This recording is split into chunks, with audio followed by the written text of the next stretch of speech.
रिया और नेहा की दोस्ती बचपन से थी। स्कूल की पहली बेंच से लेकर कॉलेज के आखिरी साल तक दोनों हमेशा साथ रहीं। लोग उन्हें दो जिस्म एक जान कहते थे। रिया के घर में भी नेहा का आना जाना इतना था कि वो घर का हिस्सा ही बन चुकी थी। रिया की माँ उसे अपनी बेटी की तरह मानती थी और उसका भाई आर्यन भी उसे अच्छे से जानता था। लेकिन रिया ने कभी सोचा भी नहीं था कि ये जान पहचान कब एक राज में बदल जाएगी। पिछले कुछ महीनों से नेहा थोड़ी बदल गई थी। पहले हर छोटी बात शेयर करने वाली नेहा अब कई चीजें छुपाने लगी थी। फोन पर मुस्कुराना, अचानक कॉल काट देना और रिया के सवालों को टाल देना रिया को सब अजीब लग रहा था। लेकिन उसने सोचा शायद कोई पर्सनल बात होगी, हर किसी को थोड़ा स्पेस चाहिए होता है।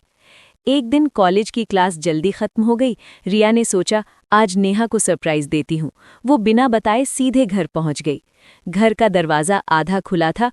अंदर अजीब सी खामोशी थी, लेकिन ड्राइंग रूम से धीमी सी हंसी की आवाज़ आ रही थी। रिया ने धीरे से दरवाज़ा खोला और जो उसने देखा वो उसके लिए किसी झटके से कम नहीं था। नेहा और आर्यन सोचे पर बहुत करीब बैठे थे। उनके हाथ एक दूसरे में थे और उनकी आंखों में वो एहसास था जो सिर्फ प्यार में होता है।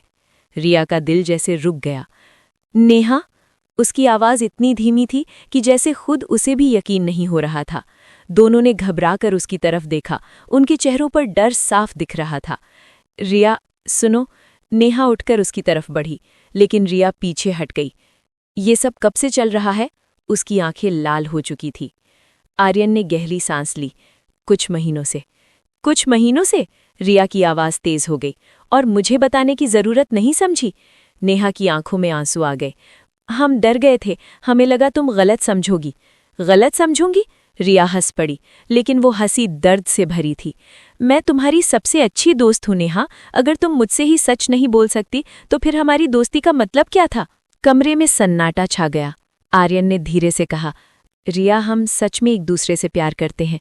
हमें तुम्हें चोट पहुंचाने का इरादा नहीं रखा था। रिया ने उसकी तरफ देखा। इरादा नहीं था, लेकिन चोट तो पहुंची ना। कुछ पल तक कोई कुछ नहीं बोला।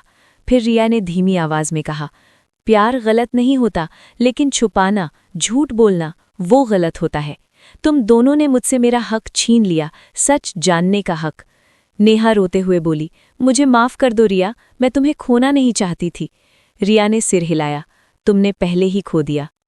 उस दिन के बाद सब बदल गया।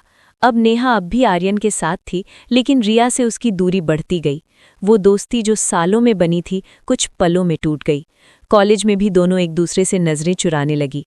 रिया बाहर से मजबूत दिखती थी, लेकिन अंदर से वो टूट चुकी थी। उसे सिर्फ ये नहीं दुख था कि उसकी दोस्त उसके भाई को डेट कर रही थी, बल्कि ये था कि उसकी सबसे करीबी दोस्त ने उससे सच छुपाया। कई महीनों बाद एक दिन नेहा ने आखिरी बार रिया से बात करने की कोशिश की। क्या हम फिर से दोस्त नहीं बन सकते? उसने उम्मीद से पूछा। रिया ने शांत आवाज में जवाब दिया, दोस्ती भरोसे पर बनती है, और जहां भरोसा टूट जाए वहां रिश्ता सिर्फ नाम का रह जाता है। नेहा के पास कोई जवाब नहीं था। वो चली गई। और रिया, उसने ये सीख लिया कि हर रिश्ता उतना ही मजबूत होता है जितना उसमें सच होता है। और कभी-कभी सबसे गहरा दर्द वही देते हैं जिन्हें हम सबसे ज्यादा अपना मानते हैं।